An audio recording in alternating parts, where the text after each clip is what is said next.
one of our new guys popped a rib. It's like the most common injury, man. It's like you're new, you're laying flat on your back and you got somebody on top of you. Boom, this is a rib injury, really easy if you're even remotely soft in the cartilage, which we all are. So important things for Dilliar would be to get on his side, even just a little bit. A little bit of side pressure here takes all of this knee on belly. If he's flat, man, this sucks. He can get up just right there, he's safe already. You're not gonna get rib injuries. The other problem with the ribs is if something gets wedged underneath it, namely like another person's foot. This is why you should never be doing takedown work when there's people on the ground. If someone is like taken down and they land on a foot, or like, you know, Dilliar hits me with a little tilt sweep here or something, I come over here, boom, my foot lands here just as someone's coming from over there, hits a takedown. It's a really bad injury, especially if they land on the ribs or anything like that. So anyway, we've lost one of our new guys due to a rib injury, which I know you've been on the other side of that too. Now you're on the other side of that, so he was rolling with you, popped a rib. I don't know how it happened. But it happens. I mean, like, it happened to all you guys, like all you guys who started last year. Not uncommon. The problem is we're here doing pressure stuff, and we're gonna like show you how to cook people with tremendous amounts of pressure and force, and we don't want to hurt our partners. Doesn't mean you don't want to practice with full intensity. It means that he has to govern himself. He has to, it's his responsibility to keep his ribs safe. You start to feel a pressure building in the floating ribs, just tap. Like, who cares? Nobody cares if you tap to this kind of pressure in here. It's violent pressure, right?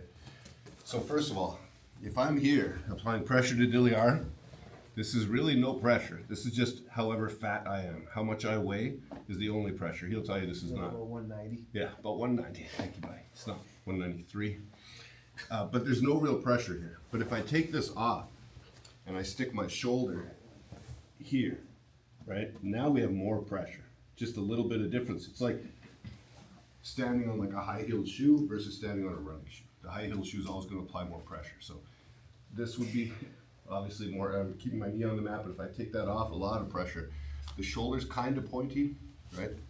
The knee, if my foot's on the floor, easy. Take the foot off the floor, more pressure. So I want you guys to think about this. If I want to add pressure to this guy, make my, put a pointy part on him and drive that pointy part into him. And as you're passing or wherever you're doing this, could be here, like I make the grip, boom, there's no pressure, but as I pull him back in and I start to rotate, now feel the pressure, Dilliar?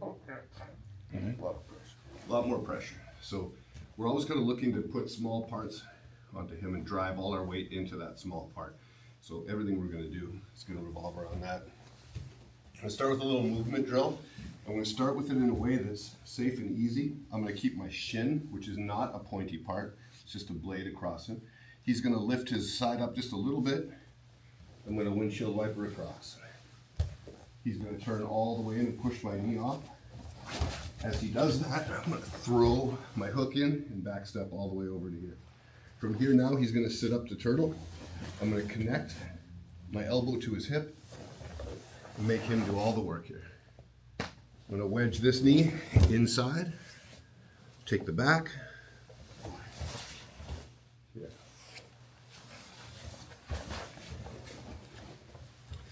Knee on belly, he gets on his side a little bit. Hands to the floor, both knees to his belly, windshield wiper across. He pushes my knee off all the way. Throw the knee into the hip, he sits up to turtle. Take the back. One more time.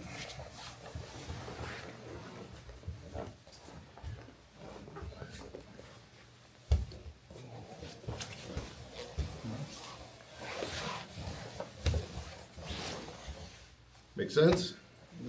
So,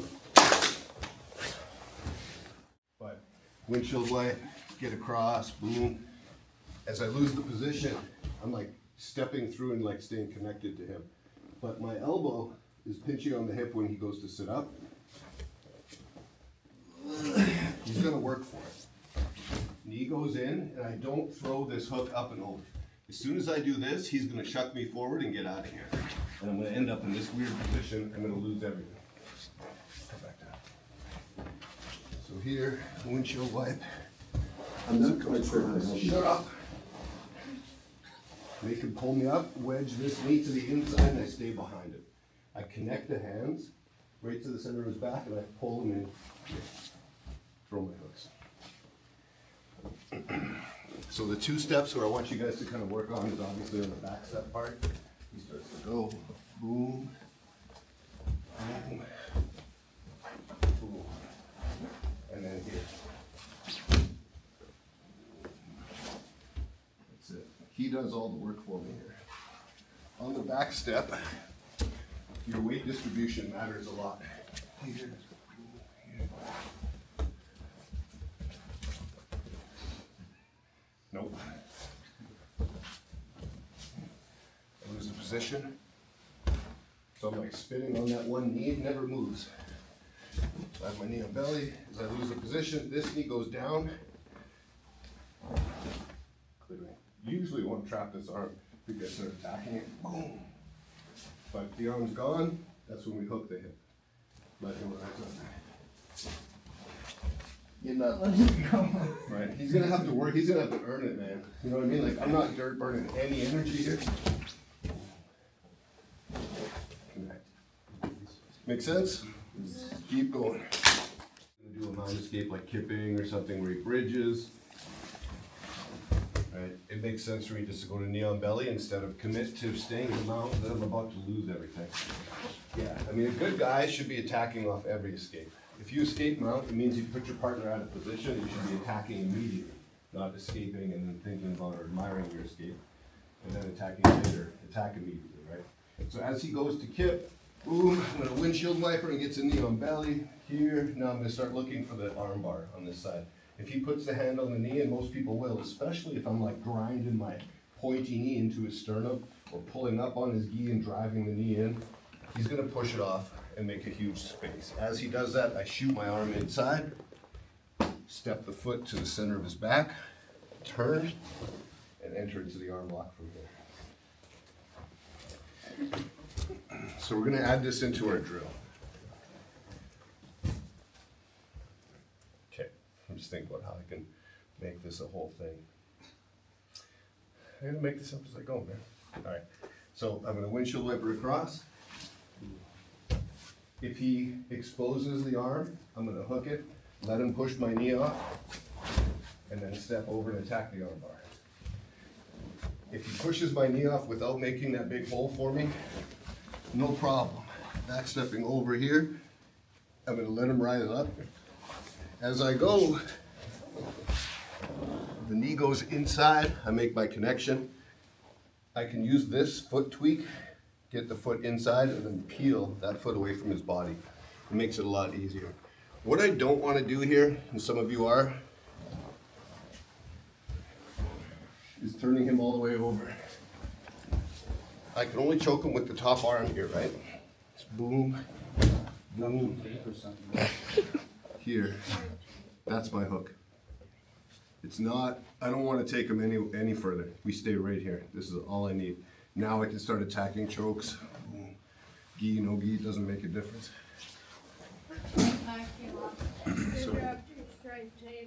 What? You had tape roll out of your gi from somewhere. Okay. All right, so knee on belly. I'm watching for the opening. If I get the opening, I take it. Finish my arm bar. If my partner can escape properly without exposing the elbow, windshield right across. I look for the arm again. Can't get it. Back step. Hook up. Let him go from here. Take the back immediately. So I want you guys looking for the arm bar off of the switch. If I get it, cool. If he exposes this, I'm going to commit to the arm bar. Push on the head. This foot goes right to the middle of the back. Boom. Turn, pull, and pinch. Keep it super tight. Make sense? Let's go. We're looking to windshield wiper. You know, we're looking to lose the position altogether. Back stepping. Maybe we trap this arm into this position, or we don't. We ride up with the hip. So from here, we're going to add one thing. When people get up, they almost always will put this hand here with a hole, right? Come back down, rewind. It's very difficult for Dilliar to just get up to turtle without exposing this far side wrist ride for me. As he goes, I make a grip on this wrist and I let him go. And I take it out. Then I just have his hand behind his back. From here, it's gonna be an easy thing to rotate back into Dilliard and just pull like a police officer. It's called a cop lock, straight into it. So we're here, he builds up, and now we're gonna learn two things. Number one, that when people get up like this, we're gonna cop lock. Boom. Take the wrist, keep control of the wrist, break his arm. Or Dilliard's gonna learn the hard way how to get up without doing that.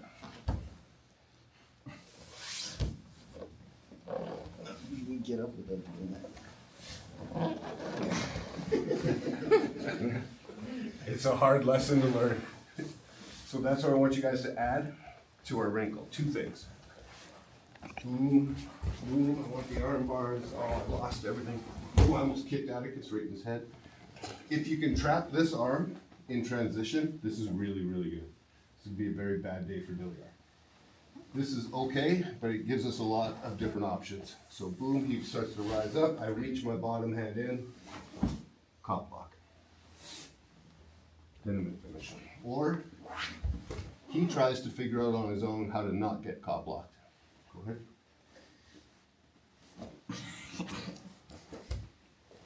And while he's doing that, we're gonna bug his neck. Like, why wouldn't we?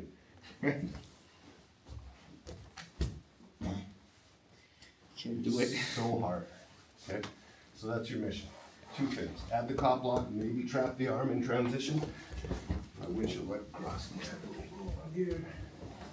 As I step back, I can collect this arm. Boom. Getting to here is really good. Good arm bars, right? Just really good pin control if I can trap this arm. Usually they're really stingy with it, won't give it to you. And that's why we're doing this whole ride up situation. A roll. Cool. Right, super useful. Okay, let's go. Okay, so it's important when we're riding like knee on belly, in the gi we have a lot of easy attacks, right? I'm always watching this hand for knee on belly. Like this one is the obvious one, but after, I really think no blue belt should ever be exposing this anymore. You should be rolling long enough where this is a no-no and you should be aware of that. The more likely things that they're gonna mess up is this hand. Usually if I'm like posting, they'll put this somewhere here on the belly, they'll try pushing or wherever. In the gi, it's a huge mistake. It's an easy thing for me to lift up, shoot that in, step over and just armbar him. So that's one option. If he's being, maybe he's like a purple belt, you know? It's a very nice purple belt. He should be bumping me with this knee, because there's nothing there for there's no threat. He keeps his elbows in, everything's tight, and he's bumping me with that knee forward. He might not get the escape, but he can make enough space underneath this near foot here that he can make a grip. Once he gets underneath here, now when he lowers me back down, it becomes an easy thing for him to push and sit up and start. Yeah, go ahead. I'll even try to stop it. There's no way. It's super hard, right? Just turn around. Where's Connie's over there? So knee on belly. I want this. He's being stingy. Elbows are in close, but he's taking the pain. He's just a little bit off his side, so he's not getting his ribs hurt. And now he's going to bump me with his bottom knee, hitting the weight distribution. That opens a space for him to reach his hand between my foot and his body, right? Even if I'm being tight, rewind. Even if I'm being super tight here, when he bumps me with the knee, he can move his hip and make space. It's a very easy escape. He reaches up, grabs the pants, grabs the belt, whatever he can grab, the jacket, and now it's an easy thing for him to push me back and sit up. I have no base back here. Now he's up and on top. So we're gonna learn two things here. That escape, as soon as he bumps me forward, I'm gonna switch to his neck, right? I gotta shut that whole game down. The knee on neck, which is actually more of like knee on the sternum, barely on the neck. You didn't expect that, did you? No. So you tie all of this together, right? He's got a few escapes that he's gonna use, and I got a few counters to his escapes. That's the whole purpose of today. So I'm here, he bumps me forward, he makes his grip underneath, and he hits the defense. It's too late for me to stop. Once you guys feel comfortable with that, boom, he goes, I switch, knee on neck. From here, I can back step over, start playing the game. Go ahead, move in. Sure, I'll take that. Wherever it goes, right? So you have the whole mobility option here. Boom. Boom. Boom. Keep going. I don't know. Move. Right? It's miserable underneath there, but you guys have to be kind of mobile. Don't get committed to just, cool, I got my knee on belly. No, you're playing here. Boom, keep going. It's a miserable spot, all right? Underutilized, but I know this guy does it to everybody. So you guys should start doing it back to him. Let's go. I don't know where to go.